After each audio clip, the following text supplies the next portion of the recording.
पुस्तकाचा अभ्यास करून फक्त गप्पा मारून शेतकऱ्यांना शेती करायला लावत नाहीत आणि शेतकऱ्याला मार्गदर्शन देत नाहीत. शेतकरी मित्रांनो, आपण नर्सरीवरती घरच्या प्लॉटवरती योग्य प्रत्येक औषधाचा व्यवस्थित अभ्यास करून, प्रत्येक स्टेजचा अभ्यास करून, वातावरणाचा अभ्यास करून, रोगांचा अभ्यास करून शेतकऱ्याला शेती करायला लावतो आणि मार्गदर्शन देतो. रोपापासून आतापर्यंत सगळी ट्रीटमेंट आपली आहे. एक सुद्धा गोष्ट शेतकऱ्यांना केलेली नाही. बरोबर.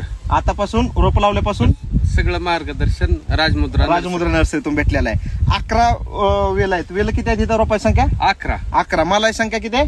34. तुम्हाला मोजून दाखवणार आहे. या इकडं 1 2 3 4 5 6 7 8 9 10 11 12 13 14 15 16 17 18 19 20 21 22 23 24 25 26 27 28 29 30 31 32 33 34 किती फळं निघाले? 11 वेळेला 34 फळं. आणि 2 नंबर माल ह्याच्यात किती आहे?